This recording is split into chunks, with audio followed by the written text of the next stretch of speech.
Welcome to the regular meeting of the Eastchester Board of Fire Commissioners for Tuesday, August 13, 2019. Tonight's meeting was called to order at 7 and immediately moved into executive session. We will now resume the public session of our meeting, and I would make that motion and ask for a second. Second. Mr. Laurie, all in favor? Aye. Okay, wonderful. Our first matter before us tonight will be the approval of the minutes. The board has received and reviewed the minutes prepared by our secretary and will move to approve them. They are the minutes for the approval. Minutes up for approval are for the July 9, 2019 regular board meeting. I would make that motion and ask for a second. Second. Mr. Winner, all in favor? Aye. All opposed? Okay, great. Our next item will be the treasurer's report. Jamie Hedstrom, thank you. Thank you.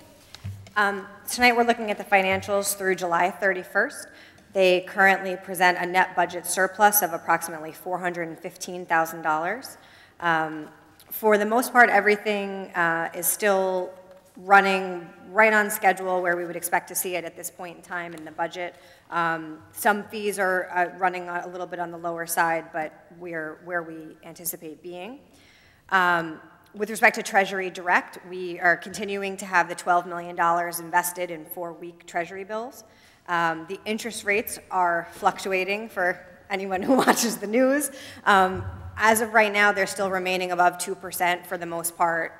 They're still much higher than what we were receiving through JP Morgan, and we're still receiving approximately $5,000 per week. So that's all still working out great. As I mentioned at last meeting, I still anticipate decreasing the amount in Treasury Direct next month in September. We'll probably go from the 12 million to about 9 or 10 million to keep up with our current operating expenses as we get through the year. The big thing now, we're coming into the budget in the next couple of months. So I've put together a preliminary budget based on data that's already available. Certain data is nothing available from the retirement system yet. NYSHIP just recently came out with their sort of best estimate for increases next year. They're around about 6% is what they're anticipating right now. There's certain data available to calculate the tax cap. So it looks like with what data there is now, and we have about 3.5% or $600,000 where we could increase the budget without exceeding the tax cap. The reason we could go over the 2% that we hear about is because we do have a carryover available to us from last year. And that's basically a result of, each year it looks at how much you can raise taxes, and if you don't raise it to the maximum, they give you a certain amount to carry over to a future year. So we do have that available. So right now, and that's without without the tax base growth factor being available. So it will go up from there. Again, this is not what we have to do. It's just so we understand what we have available to us. I have sat down with the chief this week on the list of items that he would like to see for 2020 that would have an impact on the budget. We've gone through that, and I'm, received some feedback from commissioners, so certainly open to receiving whatever else you have, and then I will have something to circulate probably next week. And then just a reminder on timeline, the proposed budget needs to be adopted by September 24th. Our next meeting is scheduled for September 10th. The last couple of years, we have been able, at that meeting, to adopt that budget. So just something to keep in mind on the timing. If for some reason we can't, we have until the 24th, when we would have to do that by in September. And then that we have to give the public enough time and give them notice in the newspaper prior to our October meeting in case there's any commentary or anything. Once we adopt the proposed budget, it stands. The only thing we can do is decrease it, not increase it. So those are our next steps with the budget. And then the last thing I have is just that we have our yearly audit by Perma. That's when they just come in, they look at the last plan year, because as we know, the Perma is based on salaries. So they just come in to audit the salaries, that they were in the range that we estimated. And based on that, we either owe something or get a refund. We just got last year's refund. It was about $5,000. So all that data has been provided, so we're up to date there. Great, thank you. All right, we'll move on to the payment of the bills. The board has reviewed this month's bills and warrants and makes a motion to pay them. The first set of warrants dated July 30th, 2019, total $218,466.16. The second set of warrants dated August 13, 2019, total $339,023.43. And a credit card bill dated August 18th, 2019, totals $2,270.29, brings the monthly total to $559,759.88. Anybody care to make a motion I'll make to the pay? motion to pay those 3 warrants. Okay, and a second? Second. Mr. Roach. I'll poll the ball. Mr. Carlo? Yes. Okay, Mr. Winter? Aye. Okay, I will abstain. Mr. Laurie? Aye. All right, Mr. Roach? All right, good, motion carries. I'm only abstaining because I actually did not get a chance to review them yet, so. Chief's report. Thank you, Commissioner. Thanks, Chief. July 2019, monthly activity report. There was 373 alarms, 9 of them were fire-related, 185 were EMS and rescue-related. We gave mutual aid 2 times, once to the city of Mount Vernon, once to the city of Yonkers, and we received mutual aid for 3 separate incidents by New Rochelle, Mount Vernon Fire Department, Scarsdale, Greenville, and Pelham Fire Departments. The month of July was a busy month for fire duty. There were 3 structure fires in a 10-day period. The first was a single-family home on Highland Avenue, where Group 3, under Captain Stupple, found fire coming from the front door of the home on arrival. The fire caused heavy damage to the first floor, second floor, and attic areas. The weather conditions were extremely hot and humid weather, and the Eastchester members, with the assistance of New Rochelle Fire Department on scene, did a great job quickly bringing the fire under control with no injuries. The second fire, a few days later, was another single-family home, this time on Oriole Avenue in Bronxville, where a house was struck by lightning, and it set the basement electrical panel on fire, which extended to the basement. Group 1, under the command of Captain Calby, quickly brought the fire under control with 2 hose lines and the assistance of Mount Vernon Fire Department and Scarsdale Fire Department on the scene. The fire occurred during the height of a strong thunderstorm, which brought down numerous trees in Bronxville, making for difficult access to get to the house fire. Tanglewild Avenue was blocked with a tree. They went down a block to try to cut over. That road was blocked, so they had to go to a 3rd street to get to where the fire was. Mayor Marvin stopped by that fire scene, and the next day or 2 days later, I received a very nice thank you note from Mayor Marvin, and I shared that with the members and Captain Calby. It was nice of her to do that, and appreciate her noticing how hard the guys work. The 3rd fire was on the top floor of a 7-story multiple dwelling on Pondfield Road West in Bronxville. Group 3, again under Captain Stupple, deployed our standpipe hose packs, attacked the fire, and quickly brought it under control. Many elderly residents were evacuated, and fortunately the building was fire resistive, which means concrete ceilings and floors, and that, along with the aggressive firefighters, helped keep it from spreading further from the initial apartment where the fire started. New Rochelle Fire Department was also assisted on scene at this fire, so thank you to all our mutual aid fire departments for their assistance, and just want to say a great job for a busy month for the members for all the fires that we had. There was a 4-day period in July where the heat index exceeded 100 degrees, and we brought in an additional firefighter to each firehouse from 8 a.m. till 10 p.m. on those 4 days, as the members would fatigue very quickly at a fire. And I learned that at the, I know that from personal experience, but also at the fire on Highland Avenue, a lot of the members who normally would do 3 or 4 Scott bottles were only able to do 1 or 2 because they weren't able to cool down. When they come outside and it's 95 degrees, they just can't cool down from being in the fire. So we brought in some extra personnel for those days when the heat got extreme. The installation work for the radio light pad tie lines continues. We're almost done. Within a week or 2, we should have the last tie line completed on Garth Road, and then ESS radio service will then complete the upgrade of replacing all our radios. Vehicle maintenance continues through the use of outside vendors, and the new mobile radios have been installed in all the engines, and engine 30 should come back tomorrow or the next day, so they'll be all finished. Maintenance mechanic Tim Dalton has been busy with his projects, and the surplus engines, which we were asked to put on a auction website. At one of the meetings, the commissioner suggested that we offer one of the surplus engines to the Tivoli, New York Fire Department, as they had lost an engine at a fire in their firehouse. They appreciated the offer. They said they had several offers that they were considering and that they would let us know. And it's been about 4 weeks and they haven't let us know anything, so we're going to try to contact them and say we need an answer one way or the other so that we can proceed with our moving forward of auctioning the surplus apparatus.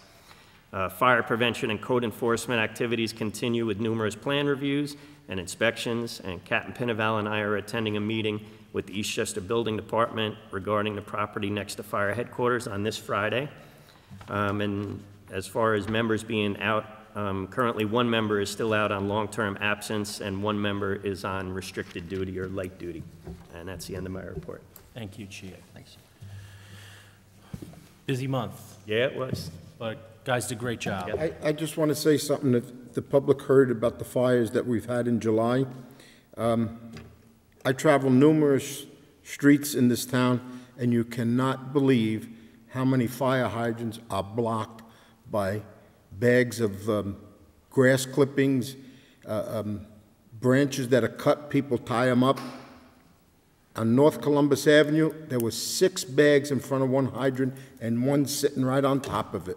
This evening, I just passed by, I think it's the street right past the diner. Way up in the corner, there's 3 bags of debris piled right on the hydrants. Just telling the public, please, leave the fire hydrants available for the fire department, God forbid. You heard the chief what fires we had down in front of the Old Boroughs Welcome building. I had to ask the gardener that had plants all around it. I didn't even know there was a hydrant there until I stopped. There was a car in front of me making a turn that I saw the hydrant. And he removed all the plants around the hydrants. I don't know what it is, but the public thinks that that's the place to place your trash and your recyclables. Please, to the public, leave these things clear. When these guys come here, you're only going to delay them in time and hooking up. Thank you. Chief, I wanted to move on to your inquiry with the board regarding the radio upgrades. Would you be able to just recap for the board and the public what we're looking to do? Sure. Our portable radios are over 15 years old. When we sat down last year to draft this year's budget, we put $240,000 for radio upgrades in this year's budget. That was going to include the mobile radios for the new fire trucks, the radios that are in the firehouses that the optimum tie lines are going to be connecting, and also the portable radios. So the current, I believe off the top of my head, I believe the current proposal from ESS is for 24 radios for the firefighters, which are extreme duty, they're intrinsically safe, they're waterproof, and then 2 radios for fire prevention, which are just standard duty, they're nothing fancy. So 26 radios to replace. And that'll allow us to upgrade, all the apparatus and all the members on duty, and even have extra radios for callback members, as we usually do. We have 14 people on a shift, sometimes 15, depending on vacations, but we like to have at least, 20 or 25 radios available for, when we have to call back 10 guys for fire. So it would include, everything we need for the portable radios. It's the programming, it's the cases. There's 2 batteries per portable, and I believe the total was $111,000 and change for to upgrade the portable radios. They come with fluorescent straps? What's that? The fluorescent straps? Yes, that comes with the fluorescent strap, the leather fluorescent straps. Yes. Yeah. Yeah. And also charges for every station. Chargers for each station, and also the mobile chargers, because we usually keep either the spare batteries in those chargers on the rig, or we just keep the radios themselves. Right now, we have 4 radios on every fire truck. Probably going to make it 3 radios on every fire truck, so that we'll have some in reserve back at headquarters for if members get called back for a fire. So we have, 6 fire trucks, so that would be 18 radios, 2 radios for the captain's car, and also that would leave us 4 or 6 radios back at headquarters, plus the radios that we have now can also become reserve radios for callback members. So, You should clarify that we normally have 2 firemen per rig. yes, so Not yeah, 3. we usually have 2 firefighters per rig, but the last time, 15 years ago, when they bought the portables, I guess they had enough money for 4 per apparatus. I believe most of the apparatus have 3 or 4 radios, so. All right, great. I would just put this out there. Be a motion, a resolution for the approval of the chief of the department to approve and execute a sales agreement between the Eastchester Fire District and ESS Inc., located at 150 Clearbrook Road, Elmsford, New York, for the purchase of new district-wide radios at the cost of $111,748.60, and appears on the New York State contract number PT 67405. The board calculated these funds and made same available in the adopted 2019 budget. I would make that a motion to accept that resolution and ask for a second. Mr. Winter, all in favor? Aye. Opposed? All right. Okay, great, Chief, thanks so much. Thank you. As far as the other matter that you had at hand with the cascade system, I think the board would like to table it for this meeting and maybe reconvene in September after we can talk to you about a couple of questions we have about it, and then we can make that decision? Is that I'm good? fine with that. The portable radios were time sensitive because of when the Motorola contract expires, which is in about 10 days. The other one I also wanted to, the proposals I got, one was a 10 horsepower and the other was a 20, so I'd rather compare the apples to apples. So have them both either quoted as 20 horsepower or both either quoted as 10 horsepower. So I would even prefer to table that one for at least a month. I'm sure some board members are going to be vocal too about some other aspects of it, and they'll bring it up to you directly. Sure. And then you'll come back to us and let us know how you want to proceed. Okay. Okay, quickly, we'll just move into Chester Heights, just a little bit of an update. The contractor of use for Chester Heights, BJB Contracting, has completed their work on the exterior of the building. However, at this moment, our engineering company and this board are not completely satisfied with the status of the work as it stands today. Furthermore, our engineering company, FSI, has advised the board that BJB Contracting has failed to supply mandatory paperwork that they, as contractor, have traditionally provided upon the completion of certain site projects.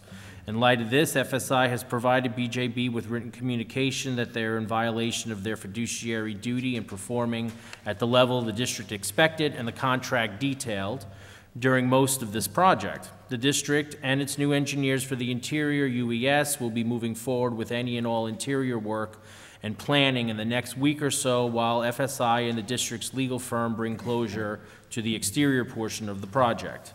As far as the Bronxville firehouse, and even more specifically the extreme loss of vital time necessary to get the interior stages of Chester Heights off the ground, the district will have to simultaneously replace the boiler at Bronxville firehouse within the next 2 months, while trying to work on the interior of Chester Heights' planning. UES, our representation and engineers, is in the process of drafting up an addendum to their contract with the district so that we may see this work commence before the end of August.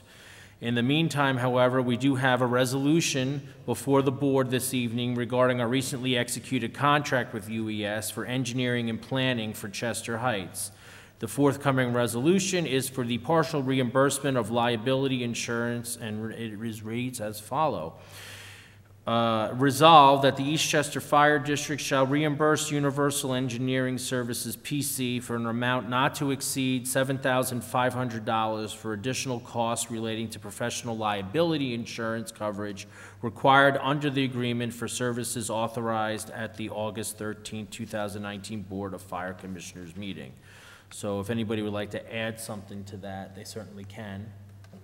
Are we all good? I'm in favor. Good, all right, so, Mr. Roach, would you care to make that motion?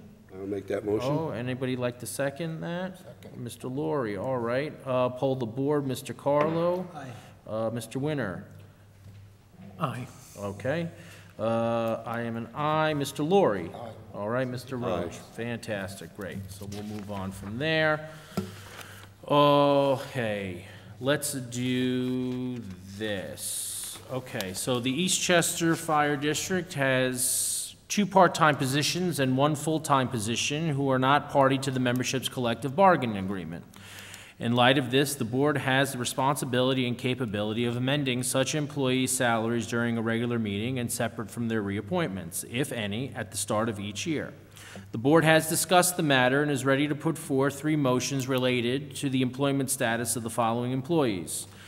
Jamie Hedstrom, our district treasurer, resolved that the Eastchester Board of Fire Commissioners have reviewed the work performed by the district treasurer over a period not less than 1 year, and hereby moves to increase the hourly wage of this employee $4 per hour, increasing the position's hourly rate from $66 to $70 per hour, effective August 19, 2019. I would ask for someone to make that motion. I'll make that motion. And a second? I second it. Mr. Carlo. Okay, any discussion? Jamie's done a phenomenal job. There's no question about it. Wonderful, I think we all concur. All right, Mr. Carlo. Aye. All right, Mr. Winter? Aye. Me, aye. Mr. Laurie? Aye. Mr. Roach? Aye. Okay.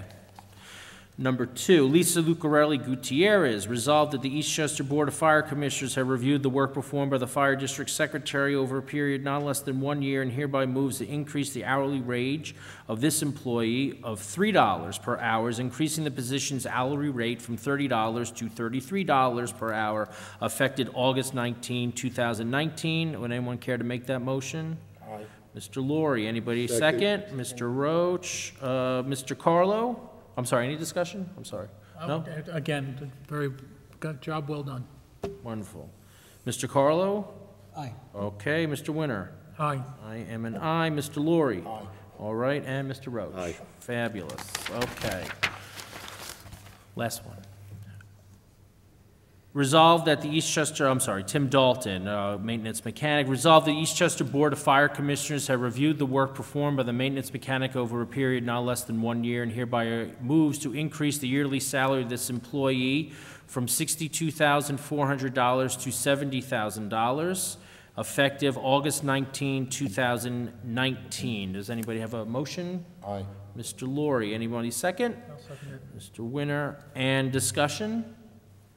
Again, Tim came into a job and has done a self-starter, gets everything done, so I think he's great.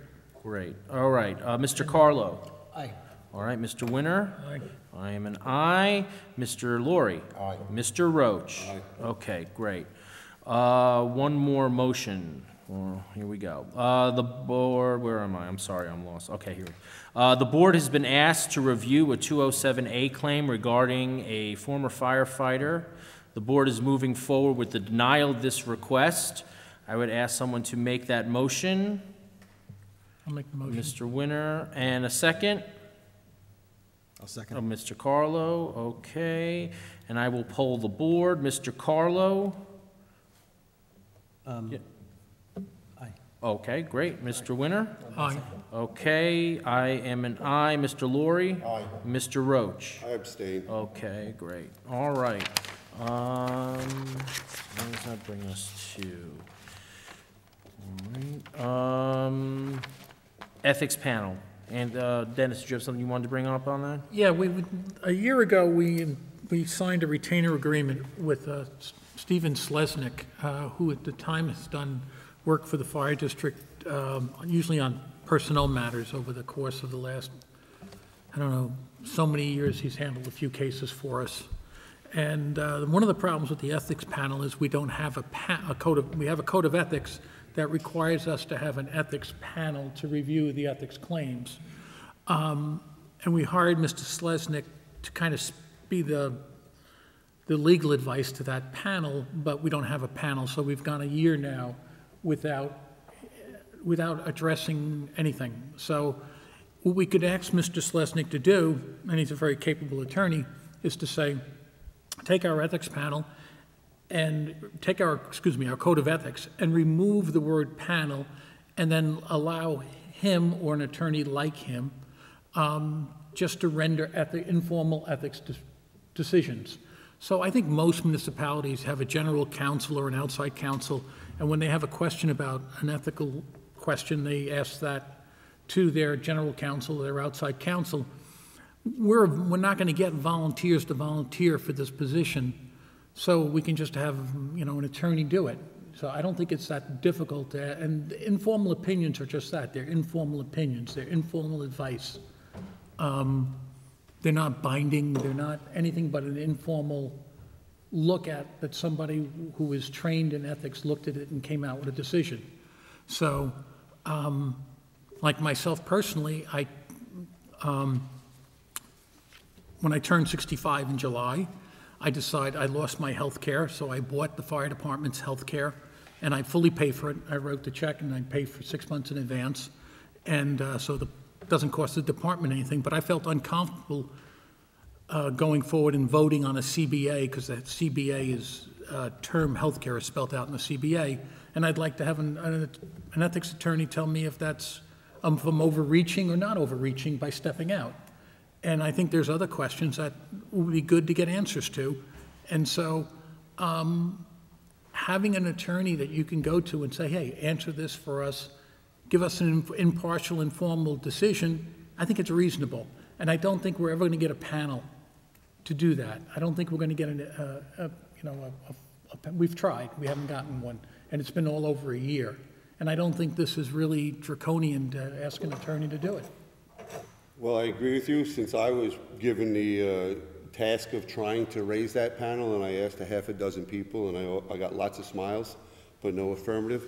I think that the only caveat that we have to put on that is that the board has to convene, a concerned commissioner has to express his, he wants to make a petition to our ethics council for an opinion, and then we vote on it as a board, and as long as the majority of the board agrees that we should move forward and expect, I don't think it's going to be a major expenditure, but it could be in a couple of hundreds, maybe $1,000, that we should, as long as we agree, and we vote upon it to do that, that should be fine. Well, that would be the marching orders I think you give Mr. Slesnik to say, take our code of ethics, put a control in place, and remove the panel, and make it either himself or an attorney like himself, and the control can be just as you stated. But that's all part of the code of ethics that you're going to revamp. And we could tell, we already have the retainer agreement with them in place. It's just the board giving them the marching orders to take our code of ethics and redraft it. Well, but again, each and every time we want to use that ethic council, we have to convene as a board, discuss what we want to detail and what we want to ask him, and then vote on it and agree upon it, and then I'm fine with that. Right, that would be in your new How we code. write it, exactly. Your marching orders would be in the new code. But I think the only thing we're really talking about, because our ethics policy was rewritten, when was it? The end of last year or the beginning of this year? The only thing we're talking about is one term. And it would just make more sense for me. Why are we cutting anything out? Why don't we just add the option? Why do we want to eliminate the ability to have a panel? That's I a would good- say that's just a good add point. it in, and then let whatever future boards decide how they want to move forward with that. But I do agree with Tom. The mechanism is important, so that would have to be put in there before anybody starts sending anything to any attorney. So if we approve this attorney to be of ethics counsel, the board has to understand that we're not sending anything to this individual until that mechanism is codified, right? Right. And that's what you're saying. And that right? we all convene as the Correct. board Well, and decide yeah. whether we want to ask him for ethics advice. Right. I'm which fine you- with that, because I don't want the public to feel that they have a brand-new ethics council that the fire district is just paying for if they want to know whether or not it's right that the lines in the street are white and they're not yellow, or vice versa, for a poor example. I think we're all saying the same thing.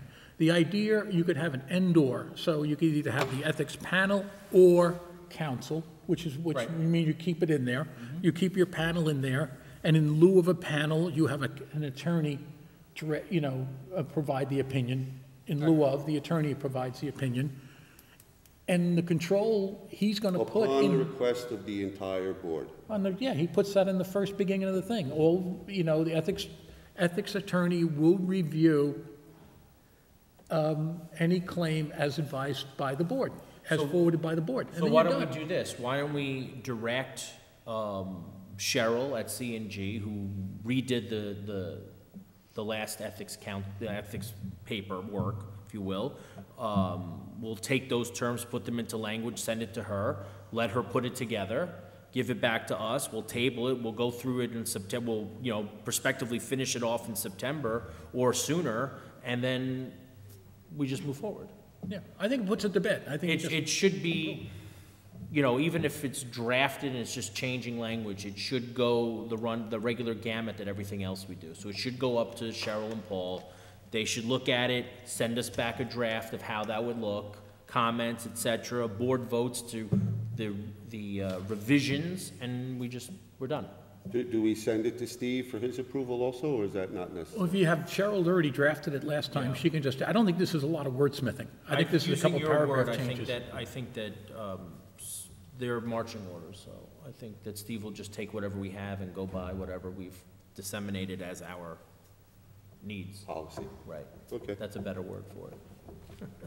Okay, so we'll try, we don't need a resolution on it, we just need to know the board is agreeing to do this. Yeah, we'll just send the work off to Cheryl and have her send something back to us. Right. Okay, I think we're kind of at the tail end of things right here, which is probably good for everybody. Local 916. No report. All right, thank you. Commissioners, anything? Mr. Laurie? Yeah, I just want to express my thanks to the Highway Department. What's his name? Hector and his crew. The hooks broke off the line at the Volunteer Monument, and I went up there and I asked him, and he brought his bucket truck and 4 men over there, and they repaired it, and we wanted to pay him, and he said there's no cost to it, and I appreciate it, and I just want to send my thanks to him and his crew. Well, that's nice. All right, good. Mr. Marchand? Nope, I'm good. Mr. Carlo? I'm good. I'll have 2 comments. One, I'm saying this because I think it's not, we went and had a special meeting this month at the firehouse, and when we were there, we saw a mannequin that was improperly on display with an inappropriate T-shirt on. And I think the membership, there's probably 1 or 2 people that put it there, and it's just not fair to the rest of the membership in the fire department who are extremely honorable, great, solid citizens when this kind of event happens. And I just think it's unfair to your coworkers when that happens. I think we need some HR training where sensitivities need to be raised, and because you have the membership is really, really solid citizens, and it's just not fair to your coworkers. It's not fair to the department, and it can't happen. So I just hope in the future when people see something like that around, it's removed. The board removed it extremely quickly when we saw it, when the chairman saw it, we had it removed instantly. I don't know how long it was there for, but guys should be very proud of their job and just not let that kind of stuff happen. That's all. Yeah. First, we don't know if a union member did it. Right. There's no proof. And secondly, the union does not condone racial insensitivity, gender insensitivity, or any other kind. And we would do whatever we can to find out who did it, and they should be punished any way that the chief deems possible, and the union will do whatever they can to find out who did it. Yeah, we're all on the same page. If a union member did it. Yeah, we're all 100% on the same page. Chief, you've been investigating into that, right? You've Yeah. had some conversations you're looking in, you're going to report back to the board about whatever it is? Yeah, all right. Yep. And the other comment I have is fire board election. Can I just make a comment on what you just said? Because you mentioned you thought that human resource training should be given. Yes. And I'm figuring that that's probably state law anyhow, that we're required to do that quite often. I have no idea when the last time it was done or how often it has to be repeated. Thank you. Okay, very good. So every December, we have a fire board election. The fire commissioners are unpaid volunteers. And so this December will be another fire board election. If anybody wants to join the fire board, think about it, come to the meetings, talk to a commissioner, but that's in December, and it's a 5-year term. So give it some thought. And that's all I have to say. Chief, I know I mentioned it to you at last meeting, but I noticed it about a week ago. There's a nursery school in the village hall, and it was about 8:15. There was a delivery truck coming there bringing supplies to all the stores in the station mall. The children were being dropped off. There was 2 minibuses being dropped off. No one could come up or down that street. It's a very, very serious matter, and now we understand that Epstein's may become a nursery school also. I don't know if the zoning board knows this, but God forbid, if there's a fire, those fire trucks aren't going to come down that Underhill Street, nor could anybody go up there, because the way it was blocked off last Thursday, no one could even cross the street there, because no one could see behind the buses, no one could see behind the delivery trucks that were there, so I have no idea how a rig is going to get down that road. It's unfortunately, I believe it's a police issue. We have the same thing by Waverly School on Hall Avenue. If you ever go there at like 2:30 in the afternoon when it's parent pickup time, it says all over the place, no standing, no parking, and people leave their cars. And, you know, if there was a fire on New Street, that, you know, it would be a problem. When we have that, we call our dispatchers to notify the police department and try to, you know, move the cars out of the way. But, you know, we have our sirens and, you know, the lights and stuff, and if the people are in the cars, they will usually move out of the way. Otherwise, they get the air horn kind of aggressively, and, you know, but again, it's a police issue of people illegally parking or standing, and we would notify them of that if we had What to. I'm really concerned about, Chief, if that school does open Epstein's store, and the same issues going on in the Village Hall on Underhill Street, and Columbus Avenue is going to be blocked, and Underhill Street's going to be blocked, we're going to have a serious, serious problem. Traffic's pretty bad all over the town. You know, it seems like there's a lot of, you know, issues. Like I said, I do hope the zoning board is aware of this. Yeah. And you know, like I said, I'm not denying anybody business, but it's going to create some problem if that comes there. Well, you know what, we'll keep our eyes peeled, just like we've been doing with 249 Main Street. You have like you just said in your report, you have a meeting with them on Friday. Yep. I'm sure when the time comes and that comes up for some consideration, the chief and maybe some commissioners can find their way down to the zoning board meeting as well. And Be glad voice to help you out concerns. on I'm that. sure they'll reach out and let us know. All right. And I'm sorry. Yeah, go ahead. And as you wisely mentioned about the blocking of hydrants, you know, hiding a hydrant is not a good idea. Having access and visibility is premier. And we also will make a petition to the general public. I'm going to assume that most Eastchester residents are using, well, certainly Waverly, but the preschools, I'm not sure where they're coming from. But, you know, general public, please be considerate of the fact that emergency vehicles have to move throughout the streets in Eastchester, and please do not block them and create a havoc where one of your neighbors might be endangered because of a delayed response. All right, great. All right, so there being no other business, I have nothing else to say. We can move into any kind of public comments, additional, oh, okay. How are you? Anthony Fiore, Village of Hello, Tuckahoe. Anthony. I'm an ad hoc member of the zoning board, so when I get my packet, if it's on the agenda, I'll let Commissioner Laurie know. Great, that'd be great. Thank you, Anthony. Thanks very much. Okay, so I would make a motion to adjourn to executive session for personnel matter, and ask for a second. Second. Mr. Roach, all in favor? Aye. All right, opposed? All right, thank you so much. Have a great rest of your summer. Only CBA.